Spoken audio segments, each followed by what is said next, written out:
उदयवान जी भी हमारे साथ हैं, जानेंगे। उदयवान जी, बहुत बहुत स्वागत है आपका सत्य हुंकार पर।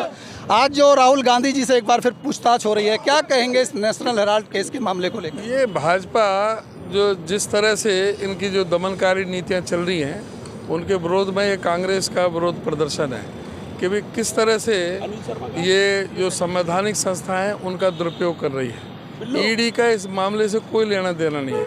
ये 2002 से 2012 के बीच में 100 किस्तों में 90 करोड़ रुपए कर्ज के रूप में दिए थे और उन मुलाजिमों की तनख्वाह, वेतन भत्ते और उनके वीआरएस के और उनको दूसरे जो थे और बिजली के बिल और जो रख रखाव के, उसके लिए वो 90 करोड़ रुपए दिए गए थे।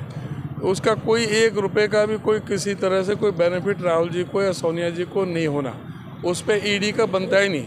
इन्होंने तो इस तरह से ईडी का दुरुपयोग किया है कि 2002 से ये ईडी का कानून आया था, शुरुआत हुई थी 2002 से लेकर के 12 साल में 112 मुकदमे दर्ज हुए थे ईडी के, और 2014 से इस 8 साल में 5310 मुकदमे हुए, यानी 5422 मुकदमे टोटल ईडी में केस आए, जिसमें से 5310 इस मोदी सरकार के समय में, और ये 5422 में से सिर्फ 25 लोगों को दोषी करार दिया गया है। उससे पता लगता है कि किस तरह से इस ईडी का दुरुपयोग किया जा रहा है सरकार के द्वारा, और अपने विपक्ष की आवाज़ को दबाने के लिए ये कर रहे हैं। और विपक्ष की आवाज़ को ही नहीं, ये बल्कि लोगों का ध्यान भटकाने के लिए कि लोग बात ना करें महंगाई के बारे में, लोग बात ना करें बेरोजगारी के बारे में, लोग बात ना करें जो ढहती हुई अर्थव्यवस्था के बारे में, लोग बात नहीं करें, पूछे नहीं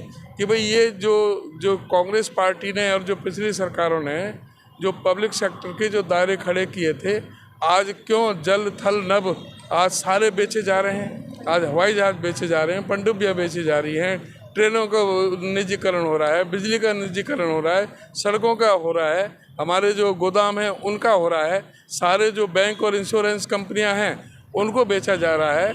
इन्होंने इन चीज़ों से ध्यान भटकाने के लिए या तो इस ईडी का और जो सीबीआई और ये दूसरी चीज़ों का इस्तेमाल करते हैं, और लोगों को डराने दबाने के लिए ईडी के साथ साथ कहीं पेगासस को इस्तेमाल किया जाता है। इस देश में पहली बार ऐसा हुआ कि जो 4 सुप्रीम कोर्ट के जज ने कहा कि भाई यहाँ पर लोकतंत्र खतरे में है। आज देश की जो है ना पूरी व्यवस्था खतरे में है। आज जो सुरक्षित नहीं है कोई भी, जो संविधान को बचाने के लिए जो लोकतंत्र में जो संवैधानिक संस्थाएं जो खड़ी की गई थी, आज उनके सबके अस्तित्व पर प्रश्न चिन्ह हो रहा है।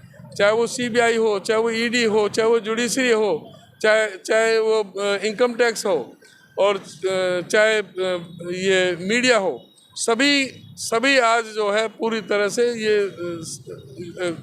तानाशाह की तरफ चल रहे हैं। ये पता नहीं चीन और रूस की तरह यहाँ पर ये हालात पैदा करना चाहते हैं। उदयवान जी, 2015 में भी एक बार पहले भी जांच हुई, राहुल जी को एक बार और बुलाया गया, उसमें उनको क्लीन चिट मिली, उसके बाद दोबारा बुलाया गया।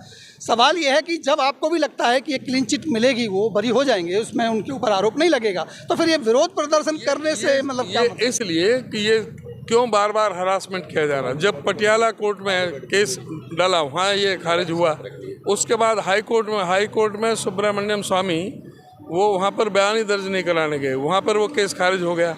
ईडी में पहले से खारिज हो चुका, इलेक्शन कमीशन में गए, इलेक्शन कमीशन में ये खारिज हो गया कि भाई इसमें कोई वो नहीं बनता।